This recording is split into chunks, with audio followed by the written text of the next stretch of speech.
wireless device or a card that of course can be used to plug it, on the desktop, and then it will make available the wireless network. And this is one of such cards.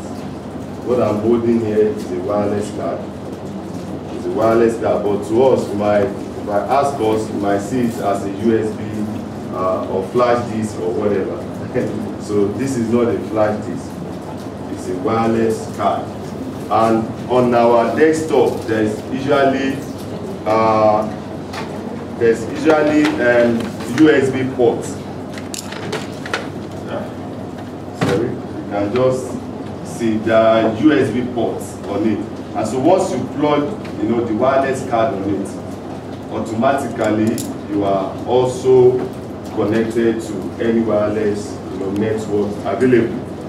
There is another type of such, wireless card or PCI card, but that one you will need to open the system. You need to open the system before you can actually connect to it.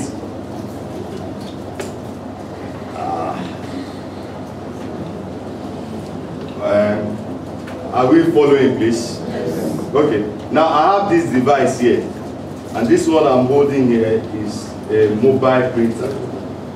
Mobile printer. How is it a mobile printer? It has a rechargeable battery. Now this battery, if it is fully charged, can still work for like 6 hours. So it might be in your car or your vehicle, and of course you need to get some reports and what have you. Then you are on, and these are made possible. Also, it has a car charger, where of course the battery is running out, and you still have 1 or 2 documents, to print. You can ask the driver to plug in the charger, and of course you are still on course. I mean, nothing is stopping you. So it means around the clock, if you choose to, you are working without any interruption. Well, I quickly want to talk about, because of our time, I want to talk about connectivity infrastructure, then talking about infrastructure maintenance.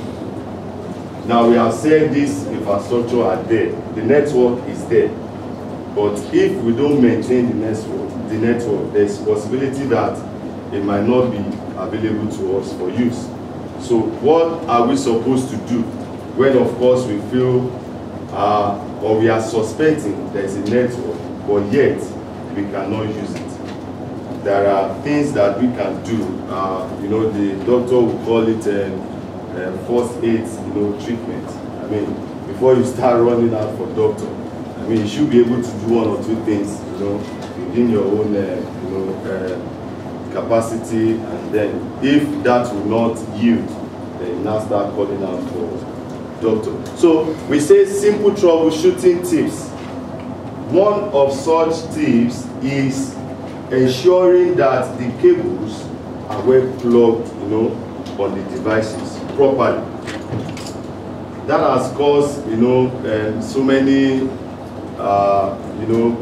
trouble, or as in people will like, there's network, there's no, because we are on phone, and then what I'm saying, might, coming against what you are saying. There's network, I can see it from my hand here, there's network, but at your end, there's no network. Why is there no network? Now, at your own end, you need to be sure that the cables are well plugged. Once you are sure of that, and yet you still don't get the network, and then you can now say, okay, yes, I can't get the network, I plug the cable, I've removed it, I plug it, I've done this, I've done that. Then you can now say, okay, let's come and see what the problem is likely to be. Then we have keeping the equipment working all the time. Then reporting malfunction or faulty equipment. It is possible that you just get into your office one day and you switch on the router, and then no light, is showing. Automatically something must be wrong somewhere. At that point, then you need to make a call and say, this your router here is not, functioning properly. And at that point, I think solution would have to show up. Then we have proper usage of equipment, laptop, router, modem, what are these proper usage? You know, the power source, especially in Nigeria, where I think where I'm not taking side, but I think there's a little bit of improvement. I don't know, maybe in my area anyway. So the epileptic, power supply has damaged, so many home appliances and even, equipment that are meant for, connectivity or technology. So how do we salvage this? We require a stabilizer at first to go into the direct power source, from NEPA or whatever. Now, if a stabilizer goes in there, then it regulates the flow of current. And so, if there is going to be any power surge, the stabilizer, of course, will be the first, to absorb it before getting to other equipment. So, I think the worst we can do is to replace the stabilizer rather